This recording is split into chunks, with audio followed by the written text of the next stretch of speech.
que realmente existió. Fíjate, Job no es una historia ficticia, no es una parábola.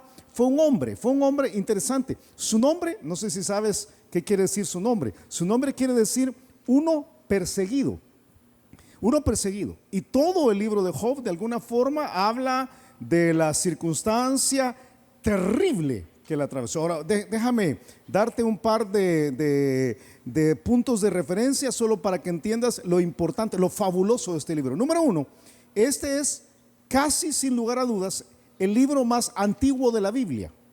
Y tú me dices, no, Julio, Génesis es más antiguo. Sí, Génesis habla de algo que pasó antes que Job, pero Job fue escrito antes que Génesis fuera escrito. Génesis y todo el Pentateuco, por supuesto, fue escrito por Moisés, allí en el tiempo del Éxodo. Pero Job es anterior a Moisés. De hecho, Job puede ser trazado a un personaje que aparece en el libro de Génesis y que era contemporáneo de Abraham. Muy probablemente un rey. Y a lo largo del libro, quizás en algún momento vamos a llegar a Job capítulo 19. Una de las cosas que él se queja es: quitaste la corona de mi cabeza, porque él en toda su crisis deja de ser rey. Es un libro increíble. Por supuesto, el tema central del libro tiene que ver con el sufrimiento terrible. Alguien ha dicho que el libro de Job fue escrito para entender por qué le pasan cosas malas a la gente buena. Yo quiero decirte un solo que eso no es lo que dice el libro. De hecho, el libro nunca dice por qué a la gente buena le pasan cosas malas. Lo que sí dice es que a la gente buena sí le pasan cosas malas. Eso sí dice. Entonces, si eres bueno, es posible que te van a pasar cosas malas. Algunos de aquí no tienen que preocuparse porque no son tan buenos. Entonces dice, a mí quizás no me va a pasar, ¿verdad? Pero este libro, fíjate, nos enseña a cómo tratar con las pruebas y a cómo tratar con aquellos que al no entender a Dios no saben cómo consolarnos. O sea, el libro, por supuesto, se abre con una crisis, una mega crisis. Vamos apenas a empezar a estudiarlo esta noche. Pero allí por el capítulo 4 aparecen los tres amigos de Job, ¿verdad? Y uno dice, con amigos así uno no necesita necesariamente enemigos, ¿verdad? Porque lo que ellos hacen, estos tres amigos hacen, es decirle a Job: mira, todo esto malo que te ha pasado tiene que ser porque tú sos malo. O sea, a nadie bueno le pasaría algo tan malo. Entonces, esto tiene que ser castigo de Dios. Allí, hacia el final del libro, aparece otro amigo más que se llama Eliú. Eliú básicamente llega primero a defender a Job, pero al final Eliú mismo termina diciendo: pues la mera verdad que los otros tres tienen razón, tienes que ser malo, Job. O sea, no hay una alternativa. Por cierto, yo creo, igual que muchos creen, que Eliú es el autor del libro. Algunos dicen probablemente fue Moisés el autor del libro, no creo. Algunos piensan que fue el mismo Job, pero muy probablemente porque hay un trozo del libro que está escrito en primera persona y que realmente quien está hablando es Eliú. Entonces muy probablemente Eliú es el autor del libro. No sabemos y realmente no hace una gran diferencia para lo que vamos a aprender. Vamos a aprender que Job nos enseña a cómo tratar con las pruebas y cómo tratar con aquellos que al no entender a Dios no saben cómo consolarnos. ¿Cuántos aquí han pasado por pruebas recientemente? Ok, entonces esto tiene que ver contigo, fíjate.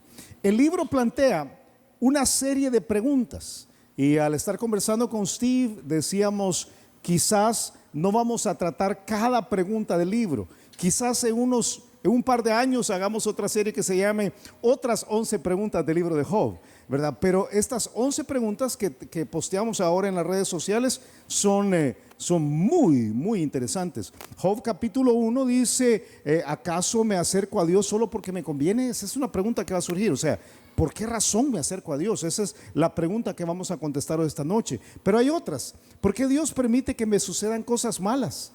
¿Se trata la vida solamente de sufrir? ¿Cómo puedo tener paciencia en mi sufrimiento? Una pregunta que creo que muchos de nosotros vamos a querer saber cómo se contesta. Otra pregunta, capítulo 7, ¿verdad? Este es capítulo 1, capítulo 2, capítulo 3, capítulo 6, capítulo 7. ¿Por qué Dios se interesaría en alguien como yo?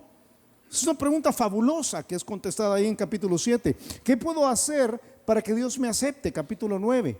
Y hay vida después de la muerte.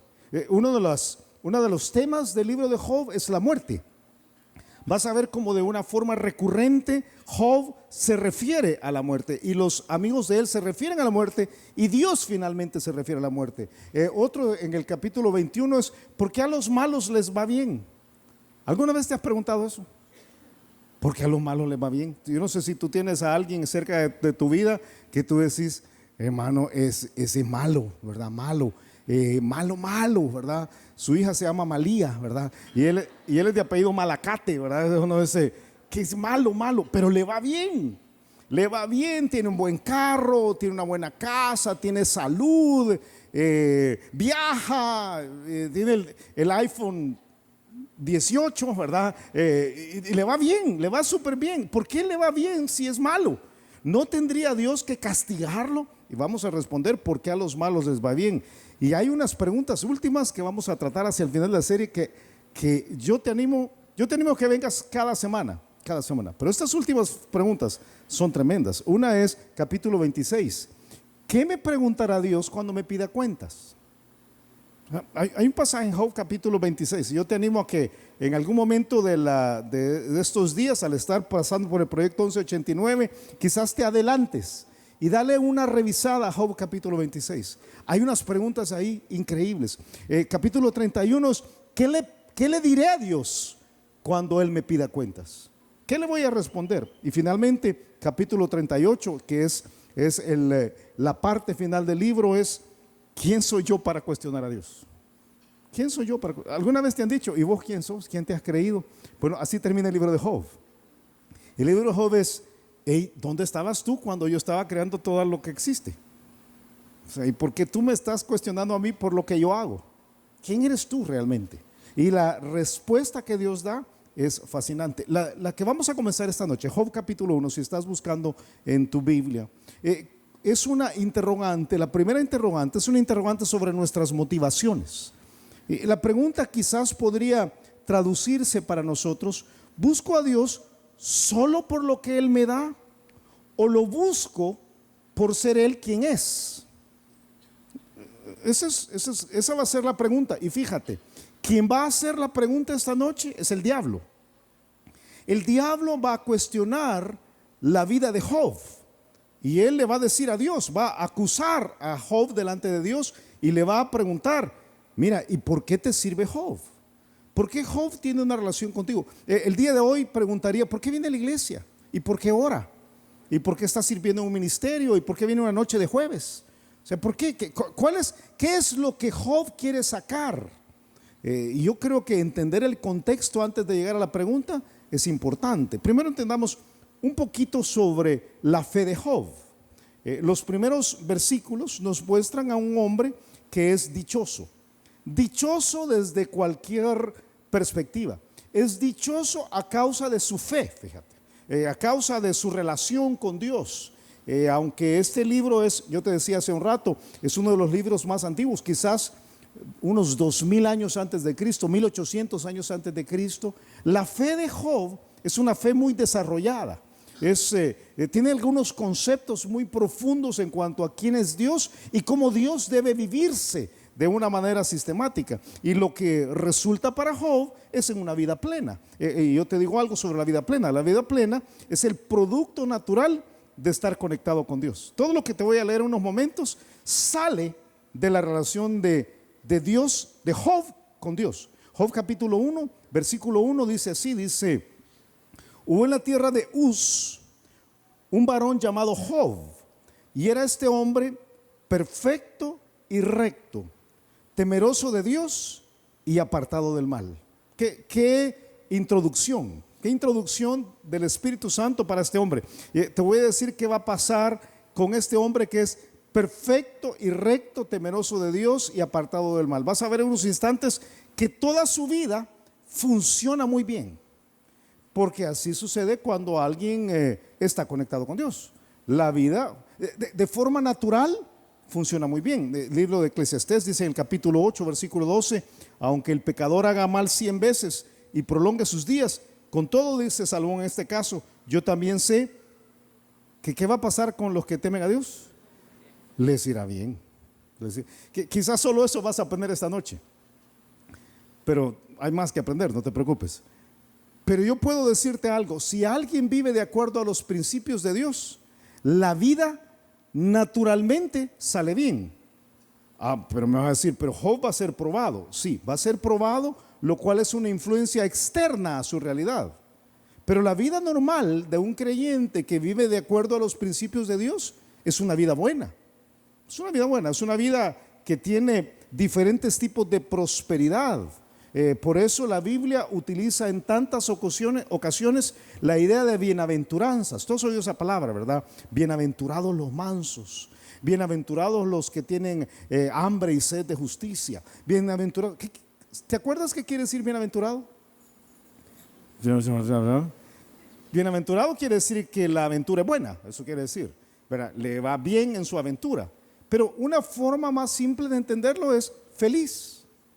O sea, la persona que hace las cosas a la manera de Dios es feliz. ¿Eres feliz? Yo veo algunos aquí que parecen felices. Feliz el enanito de Blancanieves, parecen algunos, ¿verdad?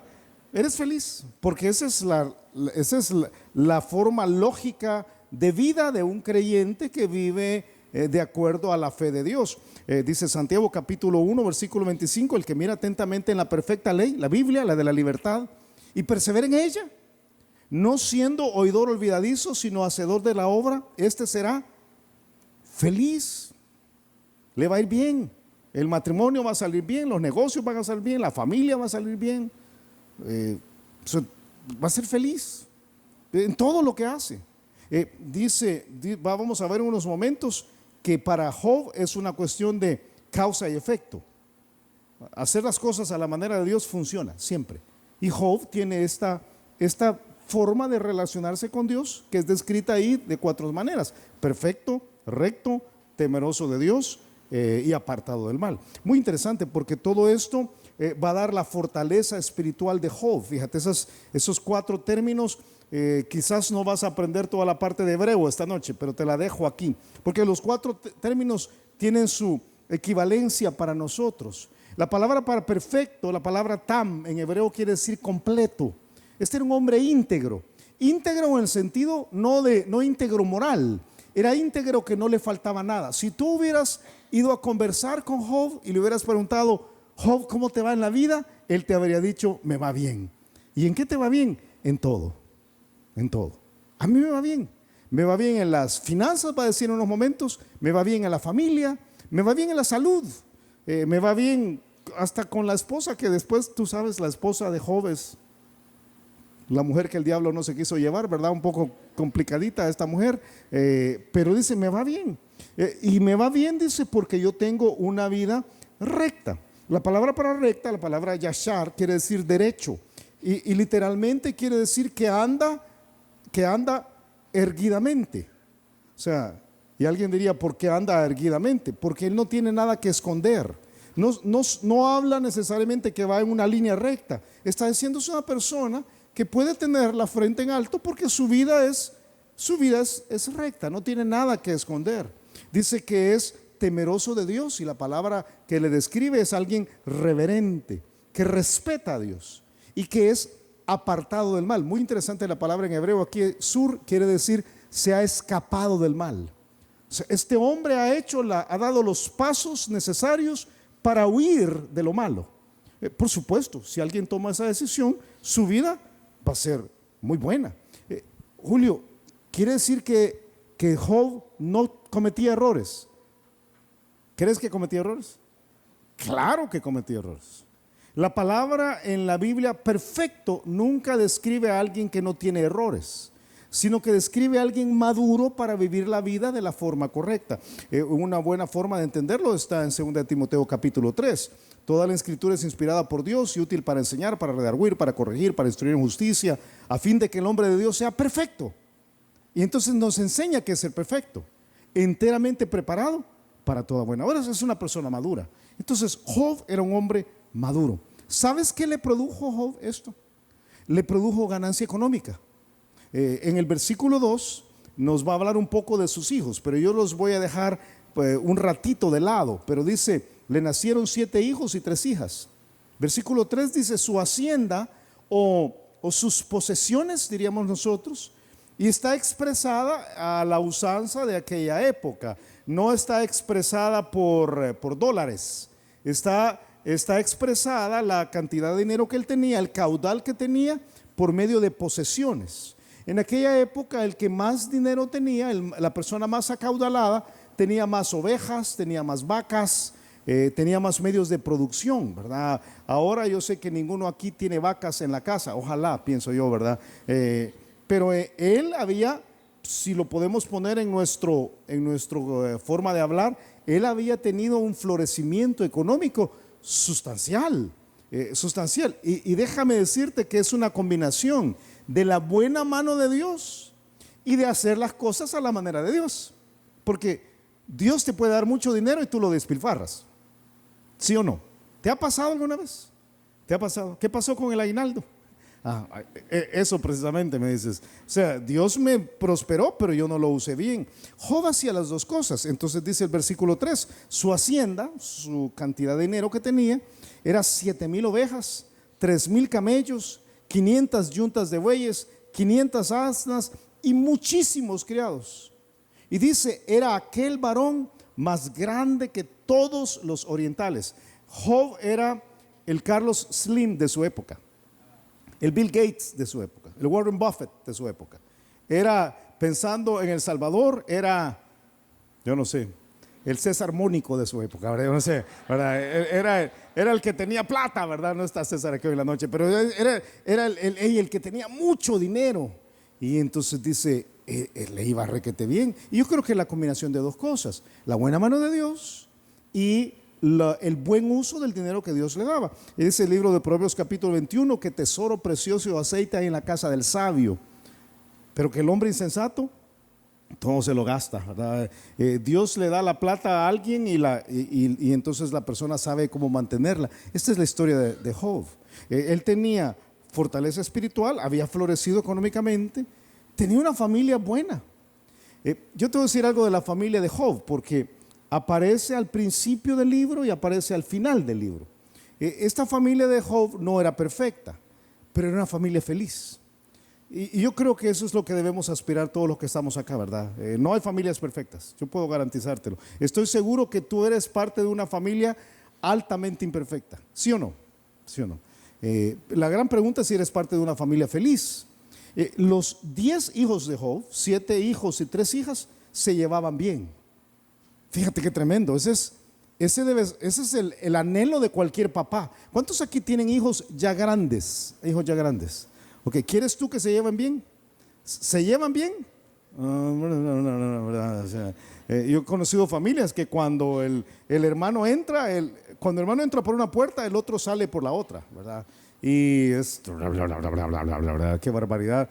Algo aquí muy personal. Alguien nos dijo hace un tiempo a mi hermano Iván y a mí que hacemos el programa del reto de hoy juntos. Él me dijo, ¿saben qué me gusta a mí? Digo, que ustedes hacen el programa y son hermanos y parece que se quieren, me dijo.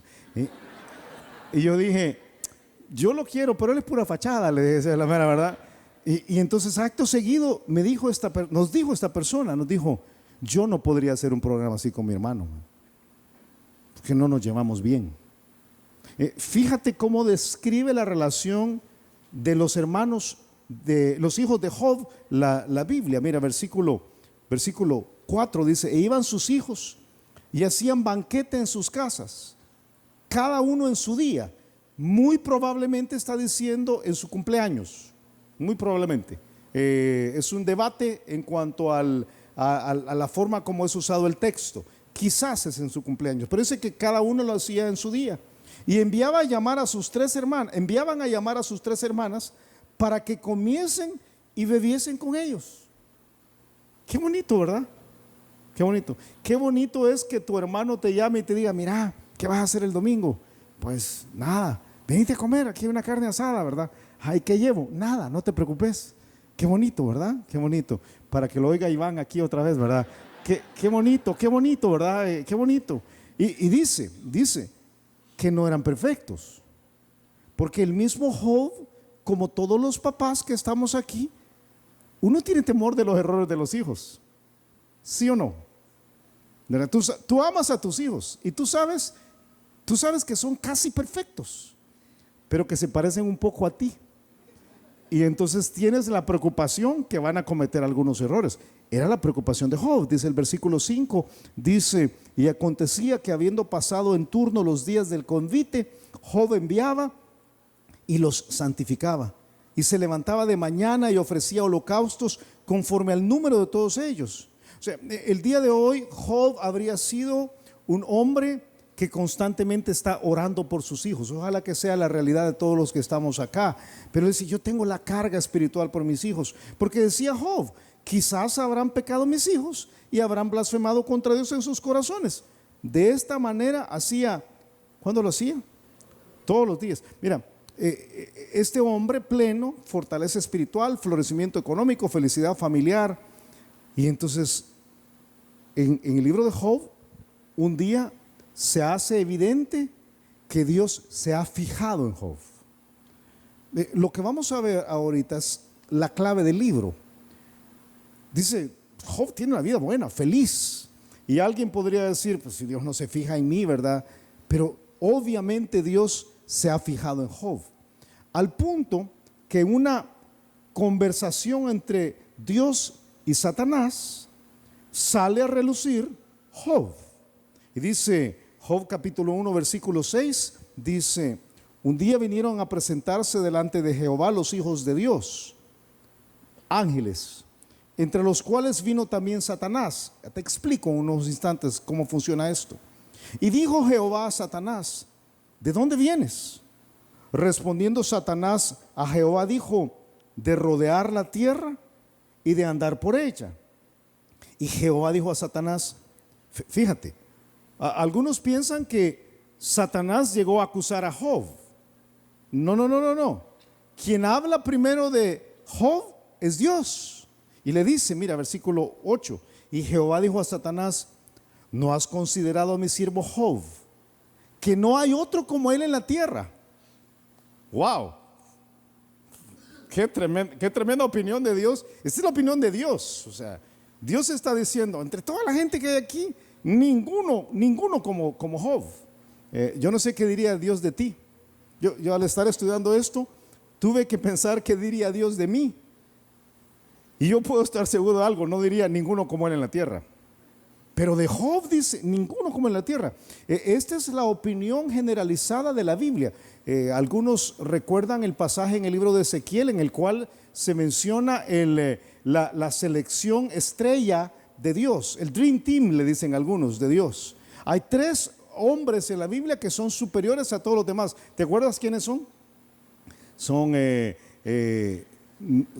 Daniel, Job y Steve. No son. Dice en Ezequiel capítulo 14 versículo 14, y lo repite en Ezequiel 14 versículo 20. Dice: si la tierra pecare, dice, y si estuviesen en medio de ella estos 3 varones, Noé, Daniel y Job.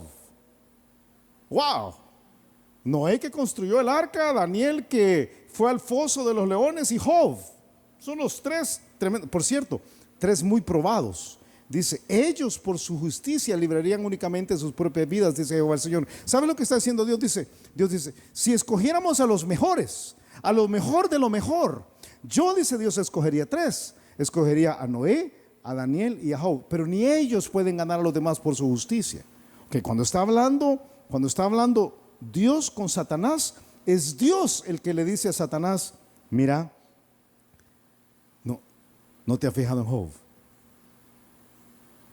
¿Cómo te parecería a ti que Dios dijera eso de ti? Que en una conversación con el diablo, Dios le dijera al diablo: mira, ¿no has visto a Caleb? Próbalo. Y uno dice: no, mejor que ni se fije en mí, ¿verdad? Pero eso es lo que hace Dios, eso es lo que pasa aquí. Es Dios el que le dice a Satanás. Y uno dice: bueno, ¿y qué papel juega Satanás ahí? ¿Cómo funciona la cosa aquí? Varias preguntas surgen de este pasaje. Una es: ¿y tiene acceso Satanás al trono de Dios? Bueno, texto. El pasaje no dice que fue al trono de Dios.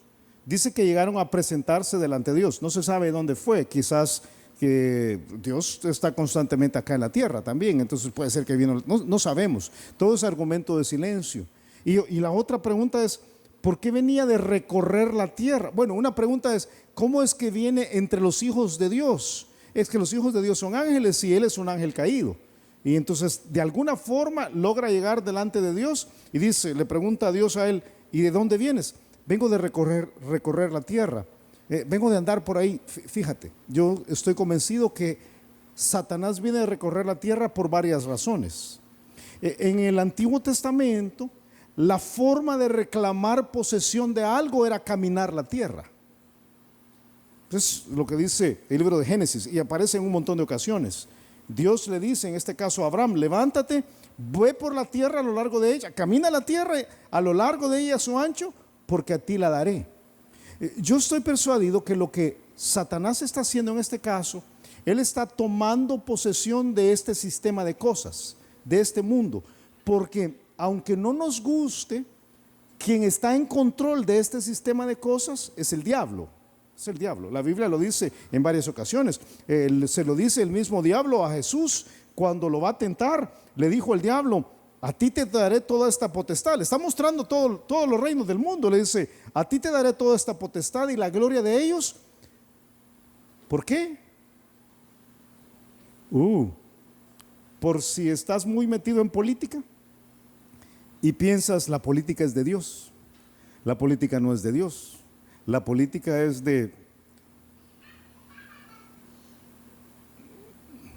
mejor no digo de quién es, ¿verdad? Pero mi partido sí, tu partido también. Pero es un partido cristiano. No hay tal cosa. El diablo dice, el mundo está bajo mi control. Eso es lo que dice. Por eso yo no creo en política nunca, ¿verdad? Y él dice, y a quien quiero, la doy. ¿Quién puso a Trump entonces? Entonces, el diablo, yo sabía que el diablo puso a Trump. Sí, también mejor no te digo a quién, ¿verdad? Además, él viene de recorrer la tierra porque eso es lo que constantemente está haciendo. ¿Tú te acuerdas cómo se describe a Satanás en 1 de Pedro capítulo 5, versículo 8? Sed sobrios y velad, porque vuestro adversario, el diablo, como león rugiente, anda alrededor buscando a quien devorar. Y lo que va a hacer aquí en este caso es cuando Dios le dice al diablo, le dice a Satanás, no has considerado a mi siervo Job. Lo que Satanás va a hacer es que él va a debatir la fe de Job. Esto es algo constante, fíjate, es algo constante. La pregunta que vamos a contestar esta noche es hecha por el diablo. Porque si algo sabe el diablo sobre la naturaleza humana, es que es egoísta e interesada. Siempre. Es egoísta e interesada. Mira a la persona que tienes a la par, hazme el favor, mira a la persona que tienes a la par. Es muy humano, es muy humano. Y si es muy humano, su tendencia natural, la naturaleza, es egoísta e interesada. En el Nuevo Testamento este es un concepto que se repite en varias ocasiones.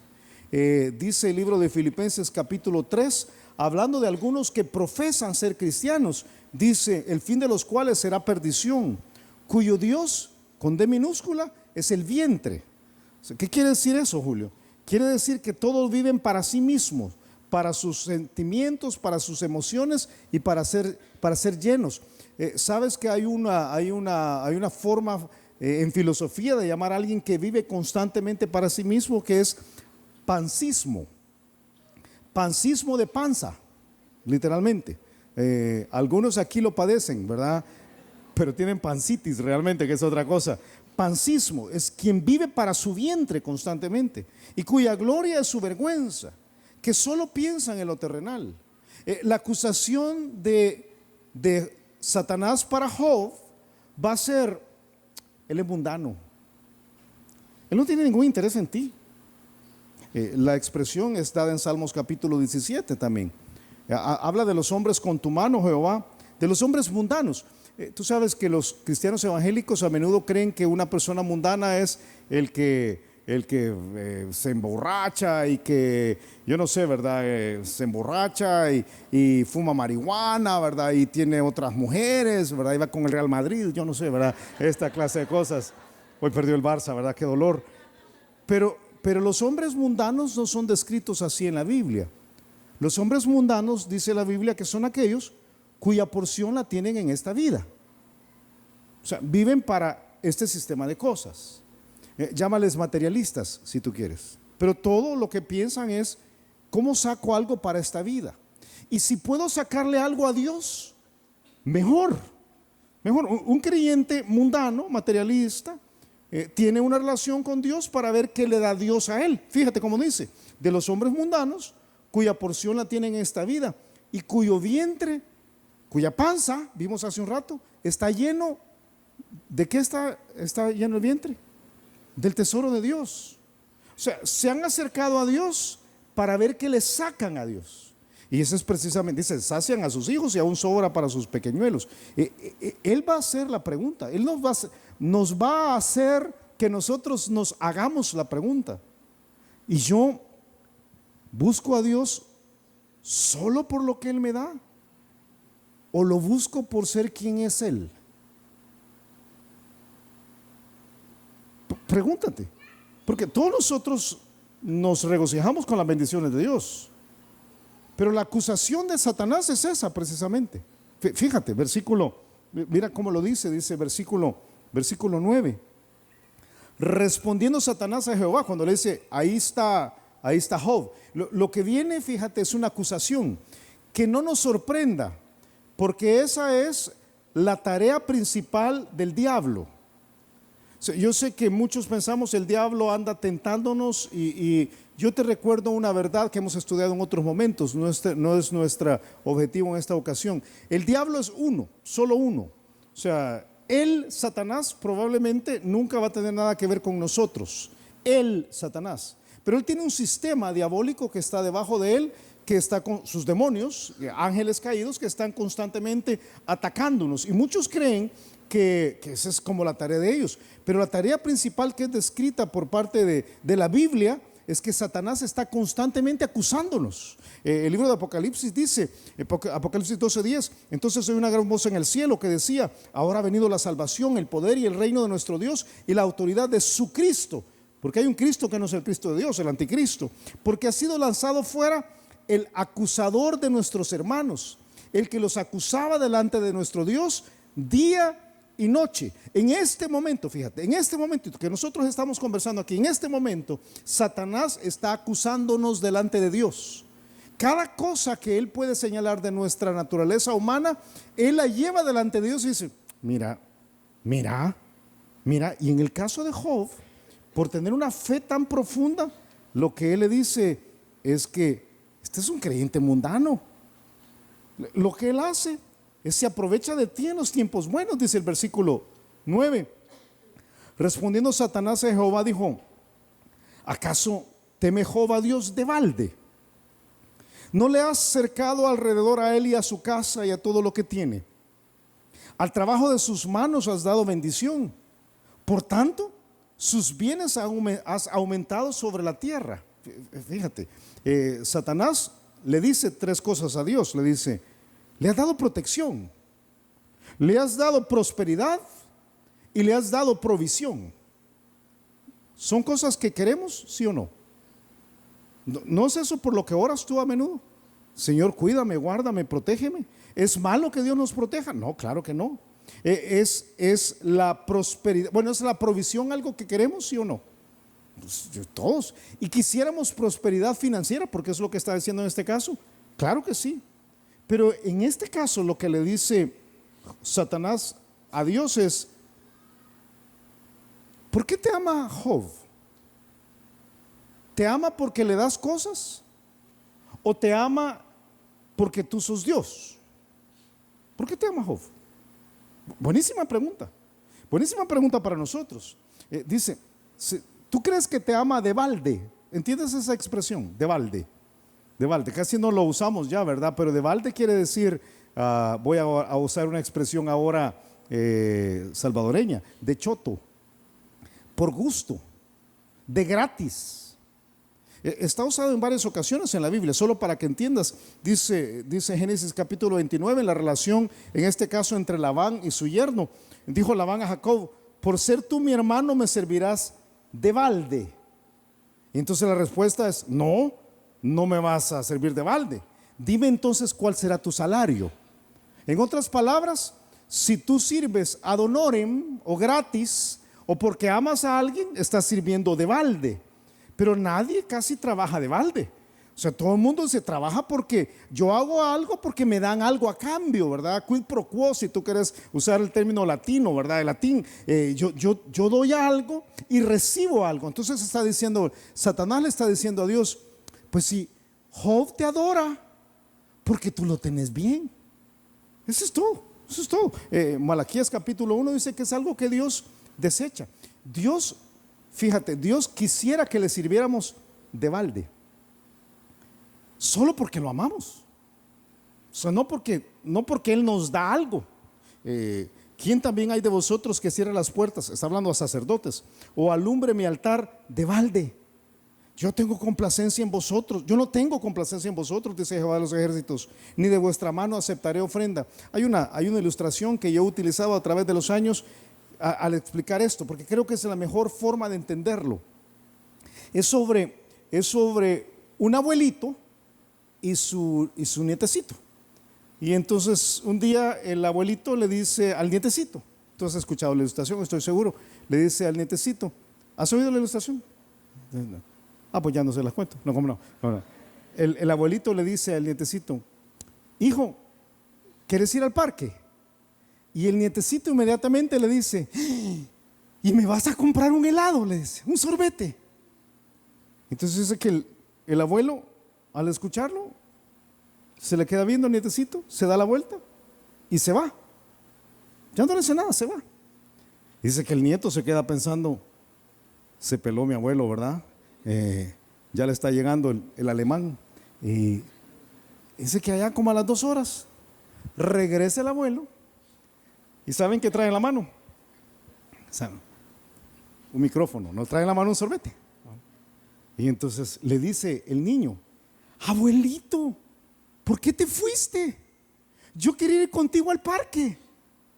Y le dice el abuelo, no, tú querías un sorbete, no querías venir conmigo al parque. Y yo te estaba invitando a venir conmigo al parque. Allí hubieras recibido un sorbete. Pero muchos de nosotros somos así. Nosotros nos acercamos a Dios porque Dios nos da algo. Y entonces la pregunta de Job a Dios es, ¿por qué te sirve Job? ¿Sabes? Si yo puedo parafrasear la pregunta, le diría, Dios, este que se dice creyente solo te adora porque le pagas para que te adore. Déjale de pagar y verás que deja de adorarte. Deja de bendecirlo y vas a ver cómo se va. Él no tiene ningún interés en ti. Él tiene interés nada más en las cosas que tú le das. Y entonces acusa a Job.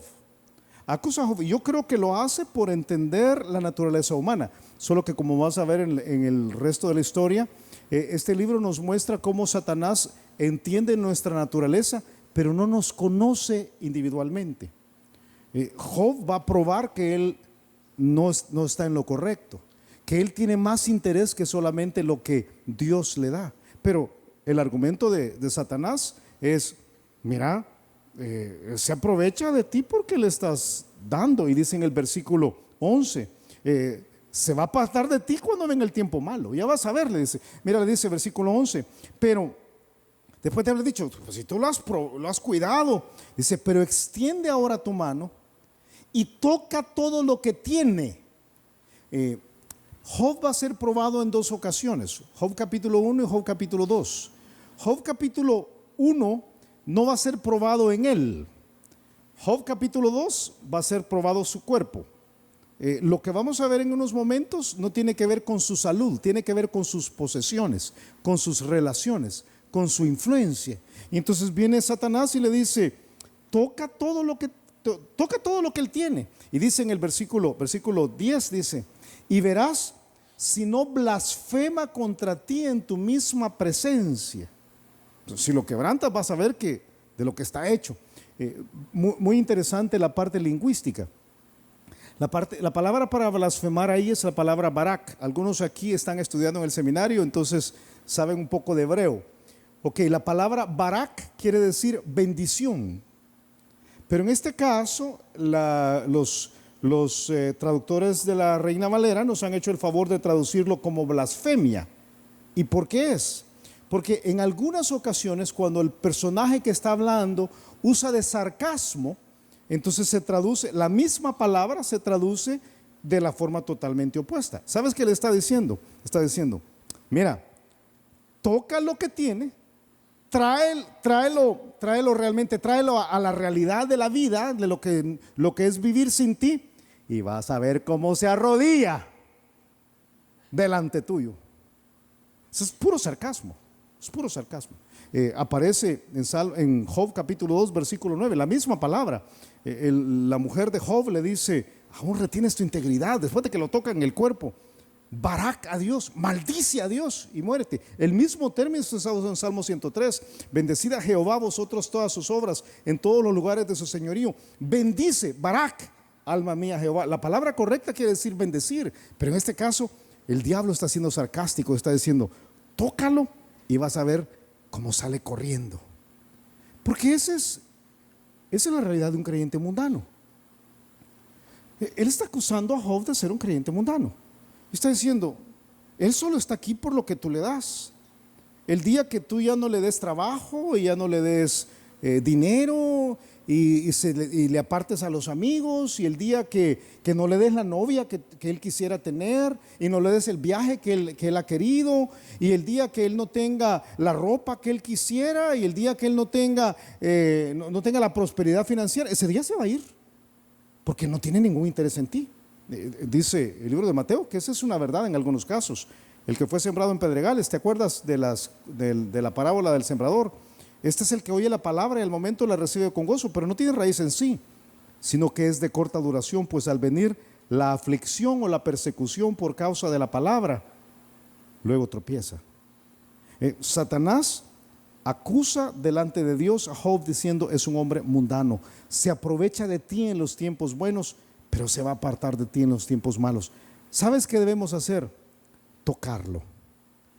Porque un creyente mundano se aprecia perfectamente en la prueba. Cuando todo sale bien, todos somos creyentes, ¿verdad? Y cuando tenemos una urgencia que tiembla, todos somos creyentes.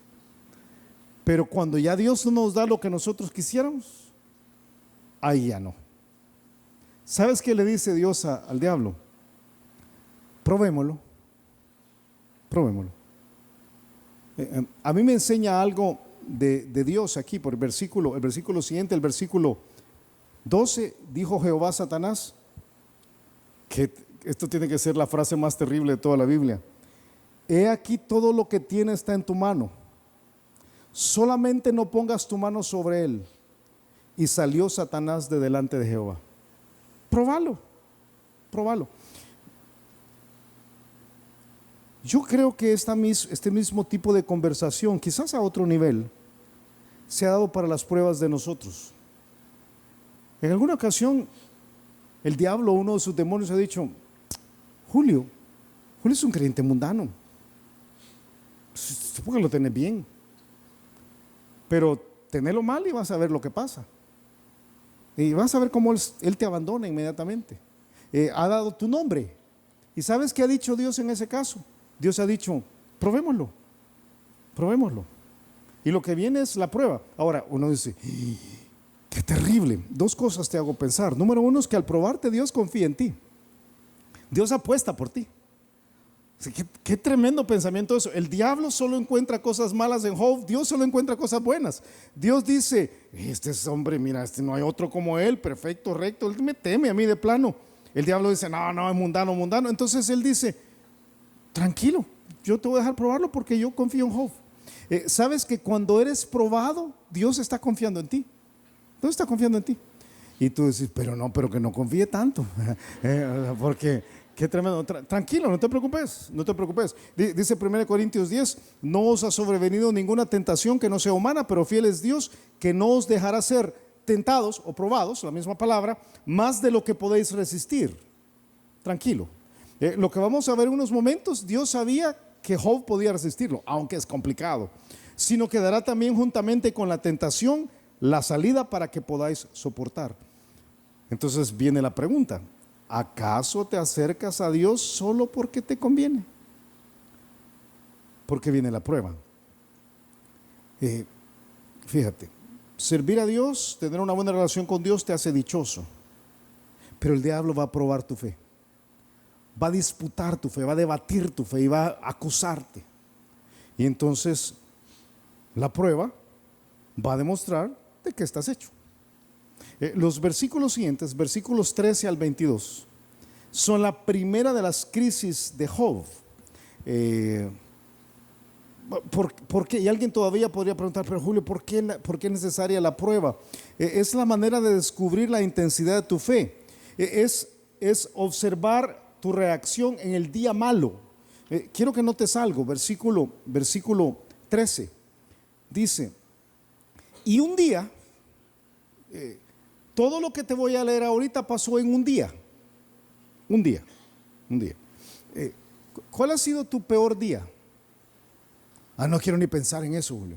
Probablemente cuando yo te digo un día malo que hayas tenido, piensas en un evento terrible, un accidente que tuviste, te despidieron del trabajo injustamente, te mordió un perro, ¿verdad? Yo no sé, algo terrible pasó en tu vida, ¿verdad? Que fue un trauma, pero fue una cosa. Yo te voy a leer 4 áreas dificilísimas que pasan en un día. Dice el versículo 13: y un día aconteció que sus hijos e hijas comían y bebían vino en casa de su hermano el primogénito, como era la costumbre de ellos. Y vino un mensajero a Job y le dijo: estaban arando los bueyes y las asnas paciendo cerca de ellos, y acometieron los sabeos y los tomaron y mataron a los criados a filo de espada. Solamente escapé yo para darte la noticia. ¿Cómo? Sí, tus hijos estaban en una fiesta y llegaron los sabeos, que es una tribu enemiga, y mataron a los que tenían tus bueyes y tus vacas y tus ovejas, y se llevaron las bueyes y las vacas. Y solo yo quedé vivo. Versículo 16: aún estaba hablando cuando vino otro que dijo: fuego de Dios cayó del cielo, que quemó las ovejas y a los pastores y los consumió. Solamente escapé yo para darte la noticia. O sea, acaba de pasar una crisis y viene la otra crisis encima. Y dice versículo 17: todavía estaba hablando y vino otro que dijo: los caldeos, otro grupo extranjero, los caldeos hicieron 3 escuadrones y arremetieron contra los camellos y se los llevaron y mataron a los criados a filo de espada. Y solamente escapé yo para darte la noticia. 3 en un momento. Entre tanto que hablaba, vino otro que dijo: tus hijos y tus hijas estaban comiendo y bebiendo vino en casa de su hermano el primogénito, y un gran viento vino del lado del desierto y azotó las 4 esquinas de la casa, la cual cayó sobre los jóvenes y murieron. Y solamente escapé yo para darte la noticia. Este es el día malo. El día malo es una expresión que aparece en el libro de Efesios. Tomad toda la armadura de Dios para que podáis resistir en el día malo, y habiendo acabado todo, estar firmes. Es un ataque del diablo contra una persona, y es el día malo. No es cuando tienes un problema, es el peor momento de tu vida. En algunas ocasiones el día malo dura 1 año o 2 años, porque la frase el día en la Biblia no quiere necesariamente decir 24 horas, es un periodo largo. Y yo te tengo una mala noticia: tarde o temprano todos los creyentes pasamos por el día malo, todos. Pero si yo estoy bien con el Señor, aquí tienes un caso. Job está bien con el Señor, pero yo te puedo dar otros casos. Josué fue acusado, José fue acusado en el día malo. Pablo perdió su salud. Pablo, que estaba amando a Dios con todo su corazón, predicando el evangelio, dice: me ha sido dado un mensajero. ¿De quién? ¿Te acuerdas de quién es el mensajero? De Satanás, que me abofeté en la carne en el día malo. Y yo decía: no, yo le he dicho a Dios: Señor, quítame esto de mí. Le he pedido 3 veces Y Dios le ha dicho, Jesús le respondió, bástate mi gracia, es el día malo. Pedro fue zarandeado en el día malo. Es un pasaje que a mí siempre me estremece, porque es Jesús el que le dice a Pedro, Pedro, fíjate que Satanás te ha pedido para zarandearte como a trigo. Esa es la expresión que usa. El trigo era desgranado golpeándolo contra el suelo. O sea, tú agarrabas la espiga de trigo y le pegabas al suelo con todas tus fuerzas. Y entonces viene Jesús y le dice a Pedro, Satanás ha pedido permiso de zarandearte como a trigo. Y yo hubiera querido escuchar de Jesús y yo se lo he impedido. Pero Jesús le dice, y yo he rogado que tu fe no falte. Ok, es el día malo, es el día malo. Sadrach, Mesach y Abednego, ¿te acuerdas? Los amigos de Daniel fueron arrojados al horno de fuego el día malo. Jesús llegó a decir en un momentito, Señor, si es posible, pasa de mí esta copa. Es el día malo. Y terminó preso y crucificado. Todos los creyentes, tarde o temprano, pasamos por el día malo. En el caso de Job, el día malo implica 4 noticias de pobreza y luto en un solo día. 4 noticias no quiere decir noticias 4 visión en este caso, ¿verdad? Solo que quede claro. 4 noticias, aunque podría ser. Número 1, robo, saqueos y asesinato. Los sabeos llegan y se llevan sus posesiones, pobreza, y matan a los trabajadores de Job. Luego, fuego del cielo, y más pérdidas económicas y más muerte. Y alguien podría decir, fuego del cielo, o sea que Dios estaba en contra de él. Se le llama fuego de Dios a un rayo, pero yo quiero recordarte que la Biblia dice que Satanás puede manipular en algunas ocasiones lo que nosotros conocemos como la atmósfera. De hecho, en Apocalipsis capítulo 13, la segunda bestia, parte de la Trinidad satánica, dice que él también hace grandes señales, de tal manera que aún hace descender fuego del cielo a la tierra delante de los hombres. O sea, es el diablo, es un ataque del diablo. Pero después vienen los caldeos, más robo, más pérdidas, más muertes.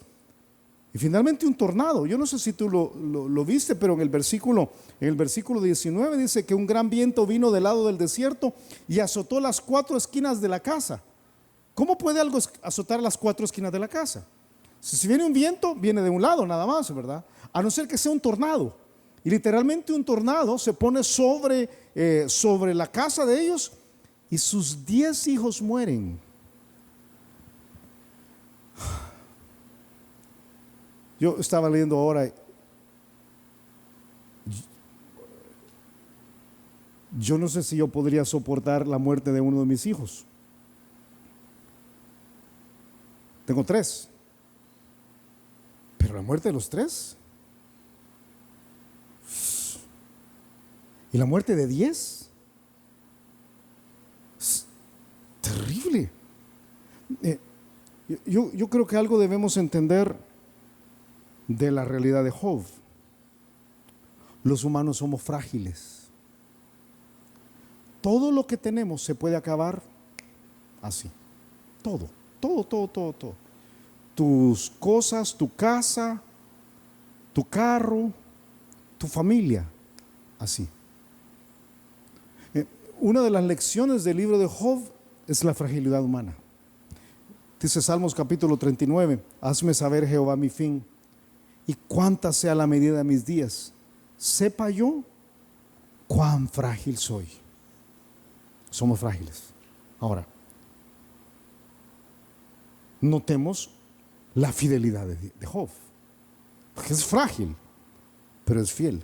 Job hace algo muy humano, fíjate, versículo 20. Entonces Job se levantó y rasgó su manto y rasuró su cabeza y se postró en tierra. Esta es una forma oriental, luego los hebreos la desarrollaron, de decir yo estoy de luto. Fíjate, es tomar su ropa, rasgarla, tirarse en la tierra y dice literalmente, dice que él lo que hace es que se rasura la cabeza. Dice, yo estoy pasando por un tiempo, esta es la cosa más terrible que me ha pasado a mí. Él se dolió porque era humano, como nosotros. Como nosotros, si tú tuvieras una crisis así, tu reacción humana, aun si eres un buen creyente, sería, me duele, ¿verdad? Me duele en el fondo del alma. Donde yo no sé si nosotros somos iguales a Job, es que él adoró. Fíjate el versículo 20 dice, entonces Job se levantó y rasgó su manto y rasuró su cabeza y se postró en tierra. ¿Y qué hizo? Señor, yo te adoro. Yo te adoro. Y dijo, desnudo salí del vientre de mi madre y desnudo volveré allá. Jehová dio y Jehová quitó. Sea el nombre de Jehová bendito. Él aceptó. Job tenía claro cómo funciona la vida. Yo vine desnudo, me voy a ir desnudo. La vida tiene una cuota de sufrimiento. Y yo puedo confiar que aunque no entiendo lo que está haciendo Dios, yo sé que Dios está haciendo algo bueno. El versículo 22, el último versículo, dice algo tremendo, dice, en todo esto no pecó Job ni atribuyó a Dios despropósito alguno. ¿Sabes qué quiere decir esa frase? Despropósito quiere decir, yo sé que Dios no ha hecho esto por gusto. Yo sé que Dios tiene un propósito para mi sufrimiento. No entiendo el sufrimiento. No entiendo por qué lo he perdido todo. No entiendo por qué se murieron mis 10 hijos. No lo entiendo. Pero no me estoy preguntando por qué me pasó esto. Estoy pensando, Dios tiene una razón, un para qué esto me funcione. Y dice, esto hace que Job sea totalmente diferente. A lo largo del libro, Job dice, he aquí, aunque él me matare, en él esperaré. ¿Tenía razón Satanás? ¿Cuál fue la acusación de Satanás? Quítale la protección y vas a ver cómo te detesta. ¿Tenía razón Satanás? ¿Tendría razón Satanás en tu caso? O sea, ¿por qué seguimos a Dios? ¿Por lo que Él nos da? ¿O porque Dios es Dios? Pero si me quita mi trabajo, te detesto. De verdad. Pero no estabas cantando el domingo pasado que lo amabas. ¿Qué pasó? Si de repente tu hijo se enferma, Dios no quiera que le pase algo peor, inmediatamente te molestas con Dios. Yo he escuchado a personas estos últimos años, he escuchado más estas expresiones que a mí no me caben en la cabeza. Alguien que dice, yo estoy molesto con Dios. ¿Me dan ganas realmente? Tú sabes de lo que me dan ganas siempre, ¿verdad? De agarrar la Biblia y explicársela con todo el alma, ¿verdad? Porque yo digo, ¿qué le pasa a este? ¿Qué le pasa a este? Job dice, no, esto que me está pasando, Dios tiene una razón. No quiere decir que le gustó, él se dolió. Pero Dios está haciendo algo en mi vida. Fue Tim Keller, y déjame cerrar con esto. Tim Keller, él cuenta una historia. Tim Keller es un pastor, ahora retirado, pero Tim Keller cuenta una historia de una bruja que vivía en un bosque, como todas las brujas viven en los bosques, ¿verdad? Y entonces esta bruja vivía en un bosque y tenía una cama que era una cama mágica, era una cama extremadamente cómoda. Y lo que ella hacía es que cuando alguien llegaba a su cabaña, le ofrecía quedarse ahí en la cabaña, pasar la noche y que durmiera en la cama cómoda, la cama mágica. Pero cuando las personas se acostaban en la cama cómoda y se empezaban a acomodar y les entraba un gran sueño, dice que poco a poco se iban poniendo rígidas y si quedaban dormidas en la mañana se volvían en piedra. Ahora, acuérdate que esto no es Biblia, ¿verdad? Esto es una historia. Porque me va a decir, ¿y en qué pasaje está? Esa es una historia.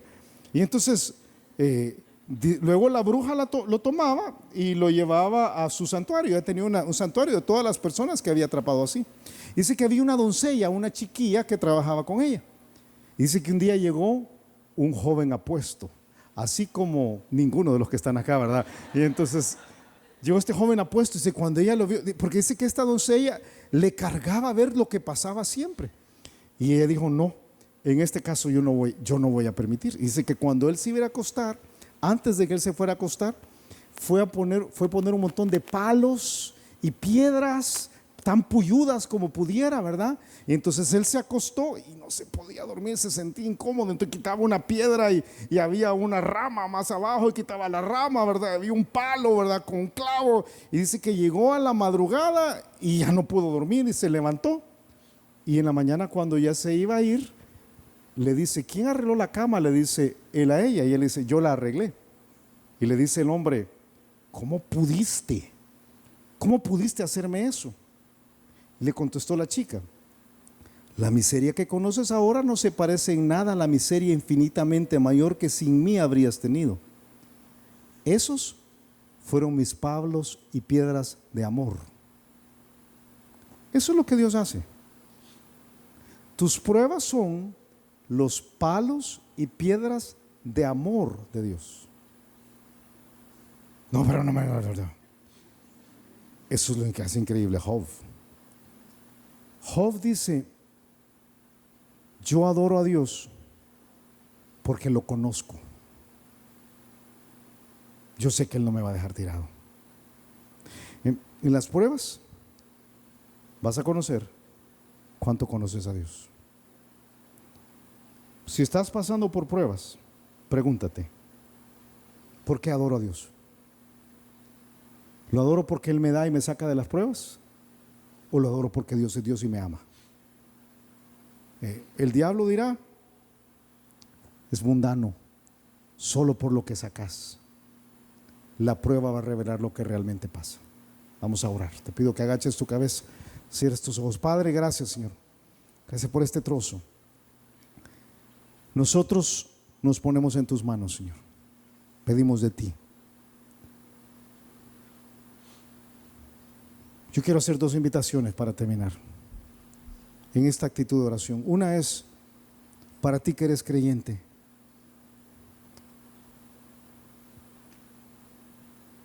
Hurga en tu corazón y mira por qué te acercas a Dios. Su provisión es buena, su protección es buena, su prosperidad es buena, pero no deben ser la razón por la cual buscas a Dios. El diablo te va a acusar si ese es el caso. Yo te pido que revises tus motivaciones. Una segunda invitación: tú estás aquí sin Jesús y quieres entregar tu vida a Jesús. Dices: yo necesito acercarme a Dios, no por lo que Él me va a dar. Yo entiendo que yo necesito de Dios. Mi alma necesita de Dios. Si ese es tu caso, ora conmigo. Ora conmigo esta noche recibiendo a Jesús. Y es como la historia del abuelito. Al estar con Él vas a recibir muchas cosas buenas, pero no lo hagas por lo bueno que vas a recibir. Hazlo porque Jesús te ama. Ámalo de regreso. Dile esto, dile: Señor.